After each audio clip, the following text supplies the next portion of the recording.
Hello बच्चों, कैसे हैं आप लोग? Good morning everyone. तो हम लोग जो है चैप्टर नंबर 1 जो है जाति प्रथा, श्रम विभाजन और जाति प्रथा जो है उसका जो है हम लोग सारांश पढ़े थे। और आज हम लोग जो है इसका चैप्टर पढ़ेंगे, ठीक ना। और इस चैप्टर के बारे में जो भी चीज दिया हुआ है उसको आप लोगों को ध्यान से सुनना है। चैप्टर में क्या सब दिया हुआ है। श्रम विभाजन और जाति प्रथा जो पढ़ाए थे, श्रम विभाजन और जाति प्रथा का मतलब क्या होता है। श्रम विभाजन का मतलब हुआ, श्रम विभाजन का मतलब होता है कि काम का बंटवारा, यानी कि काम को बांट देना।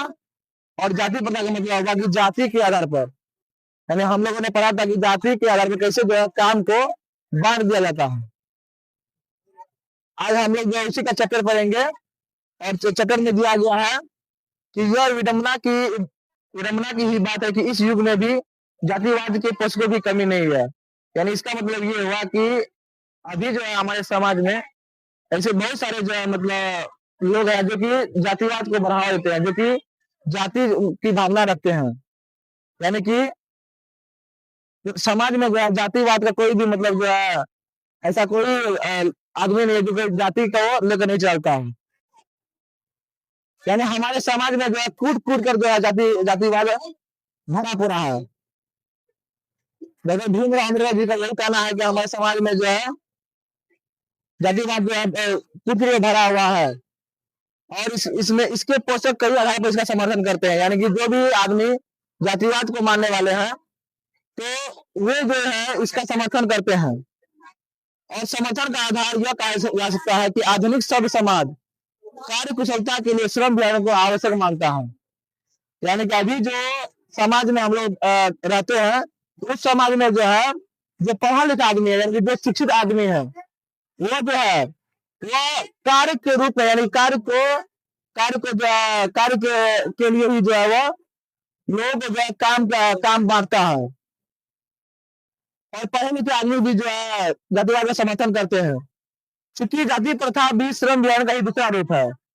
यानी कहा गया जो है मेरा भीमराव अम्बेडकर जी कहते हैं कि जो जाति प्रथा था, यानी जाति प्रथा जो है वो श्रम विभाजन का ही दूसरा रूप है।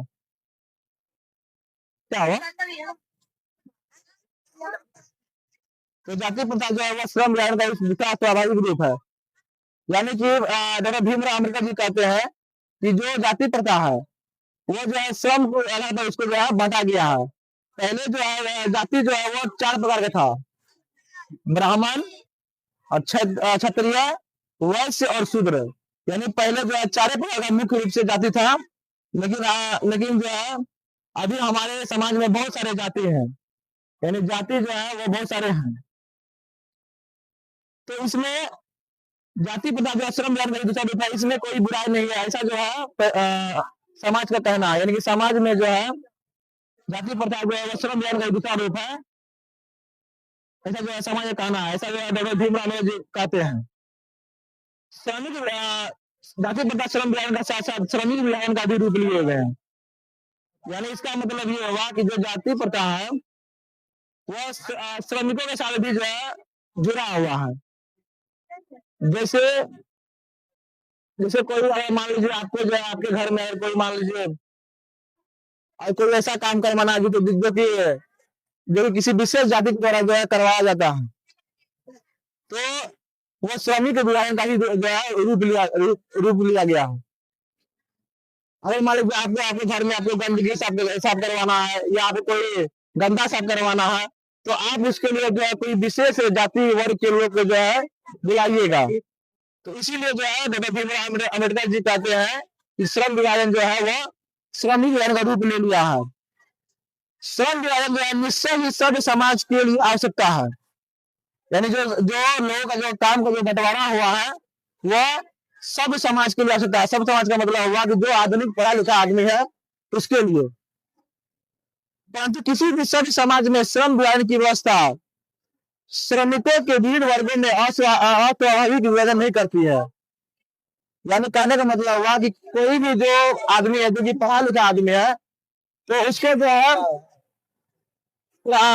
श्रमिकों का बांटा गया है, जो कि नहीं बांटना चाहिए था। भारत की जाति प्रथा की और एक और विशेषता यह है कि यह श्रमिकों का अस्वाभाविक विभाजन ही नहीं करती, बल्कि विभाजित वर्गों को एक दूसरे की अपेक्षा ऊंच नीच भी करार देती है। यानी यानी डॉक्टर भीमराव अम्बेडकर जी कहते हैं कि हमारे देश में ही सिर्फ जाति प्रथा है, दूसरे देशों में आप जाति प्रथा नहीं देखिएगा, और हमारे देश में ही सिर्फ जाति प्रथा है। जाति प्रथा की विशेषता यह है कि यह जो है श्रमिकों को जो है बांट दिया गया है, और श्रमिक जो है वो इसका रूप ले लिया है, श्रमिकों को जो है बांट दिया गया है। अगर जाति प्रथा जो है वह क्रम विधान का दूसरा रूप है, तो हम समाज में क्यों अमीर गरीब है उस नीच को देखते हैं। तो ये एकदम बिल्कुल सही बात है। हमें जाति प्रथा को जो है श्रम विधान के रूप में नहीं बांटना चाहिए। जाति प्रथा को यदि श्रम विधान मान लिया जाए तो यह स्वाभाविक विभाजन नहीं है। यानी डॉक्टर भीमराव अम्बेडकर जी कहते हैं कि अगर हम जाति प्रथा को श्रम विभाजन का आवश्यक रूप में मान ले तो यह बिल्कुल अच्छा बात नहीं है। क्योंकि अगर कोई आदमी मान लीजिए उसको कोई चीज में रुचि नहीं है, और वो जो है वो उस काम को करना पसंद नहीं करता है, तो बिल्कुल ऐसा नहीं होना चाहिए कि वह जबरदस्ती उसको जो है वही काम जो है करना चाहिए। कुशल व्यक्ति या सक्षम श्रमिक समाज निर्माण के लिए आवश्यक है। अगर कोई आदमी लोहार काम करता है तो वो लोहार ही बने, अगर कोई आदमी सोनार काम करता है तो वह सोनार ही बने, ऐसा जरूरी नहीं है। आदमी को ये होना चाहिए कि वो अपने रुचि के अनुसार, यानी वो अपने रुचि के अनुसार जो है अपने काम को करे, जो उसको अच्छा लगता है वो ऐसा जो है वो काम करे। कुशल व्यक्ति या सक्षम है श्रमिक समाज में निर्माण के लिए एकदम आवश्यक है। हम व्यक्तियों की क्षमता इस समय तक विकसित है या ऐसे जिससे वो अपने पेशा या कार्य का चुनाव कर सके। यानी कि मनुष्य को जो है उसका कौशल को, उसको तकनीक को ऐसा जो है मतलब उसको करना चाहिए ताकि वो जो है अपनी रुचि के अनुसार अपना कार्य कर सके। इस सिद्धांत के विपरीत जाति प्रथा का दूसरा सिद्धांत यह है कि इससे मनुष्य के प्रशिक्षण अथवा उसकी निजी क्षमता का विचार किया जाए। यानी कि जाति प्रथा में यह दुर्भावना फैली हुई है कि मनुष्य को जो चीज अच्छी नहीं लगती है, जो मनुष्य को रुचि नहीं है, अगर उसको काम करने में रुचि नहीं है तो उसको जो है वही काम करना पड़ेगा। तो ये बिल्कुल जो है गलत बात है। जैसे कि माता पिता के सामाजिक स्तर के अनुसार पहले से ही अर्थात गर्भ धारण के समय से ही मनुष्य का पेशा जो है निर्धारित किया जाता है।